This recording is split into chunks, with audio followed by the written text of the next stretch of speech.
Valentine's Day, the entire reason why February 14th exists. Yeah, we used to skip from the 13th to the 15th as a species until Valentine's Day was invented. It's a day of love, togetherness, going to Walgreens last minute because you forgot it was the 14th, and free candy back in grade school. In years past, I've bought candy for myself and thought about my life choices, but this year I've decided to trade in these chalky hearts covered in messages of disappointment for hearts in video games. They come in all shapes and flavors, and they show up everywhere. Fair warning, I'm gonna be spoiling all of these games, so watch at your own risk. They can represent your health. You can steal them from awful people. Your own heart can get crushed. Oh god, not this again.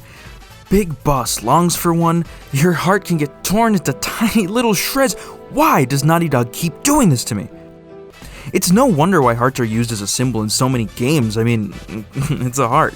I love that they've stuck around across the decades, and at times, they can be used in some not so obvious ways. Take, for instance, the Belmonts, who use hearts as a form of ammunition for some reason.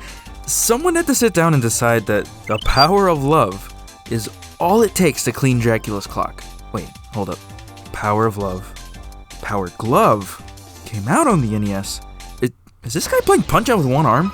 Undertale's use of hearts in combat is really unique. The heart represents the player's soul, I think? I've never actually played through the game myself, but I've attempted some of the boss fights before, and the challenges they throw at you to try and avoid damage is such a cool idea. I've heard that the game can get pretty heavy at times too. Naughty Dog refuses to let me, or anyone who plays their games for that matter, enjoy them without some sort of emotional boulder flattening our hearts into a paper-thin sheet at one point or another in the story. It's just a video game. Do certain developers simply enjoy watching our pain?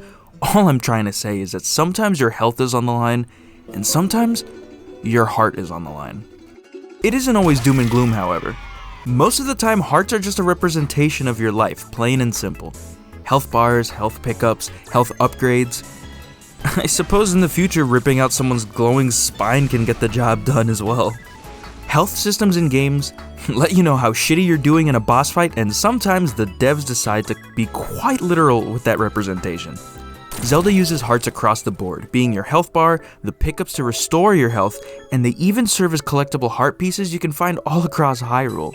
I've always loved the design of the heart pieces. They look so elegant encased in these glass frames. How could you look at these and not want to collect every last one of them? They're instantly recognizable. Persona 5 decides to tie hearts into the theme of the game, seeing as you and your friends steal the hearts of criminals and despicable people throughout the story in an effort to change them for the better. What a weird fucking game, I love it so much.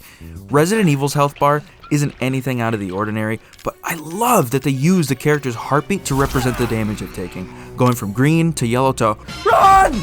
It's such a neat little detail. Sometimes games just opt out of showing a health bar, period, mostly shooters and action games. They do this whole, oh, the screen goes black and white and gets covered in blood song and dance, and it gets the point across fine enough. I find it funny that the original Super Mario Bros. Being the most video gamey game to exist doesn't actually have a health bar. It doesn't need one. The big small thing works just fine. It's just funny to think that something so synonymous with games is missing here.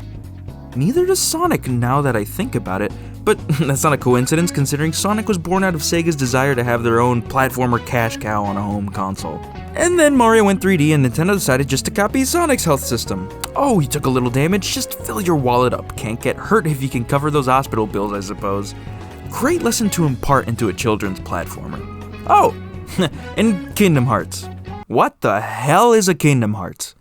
I've never played the series, but is it a moon? Is it in the sky? What the hell is this thing? I have no desire to learn the answers to these questions. So, what did we learn today? That sometimes developers decide to toy around with your heart because they feel it makes for an interesting story. That Dracula is allergic to love?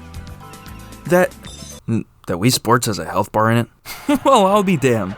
That Cuphead just refuses to give you any health at all. I mean, the game is so fucking hard. Just some way to get health back. That's all I'm asking for. No, it's that sometimes, no matter how hard you try, you still can't quite upload something on the day that it should be uploaded. Happy Valentine's Day!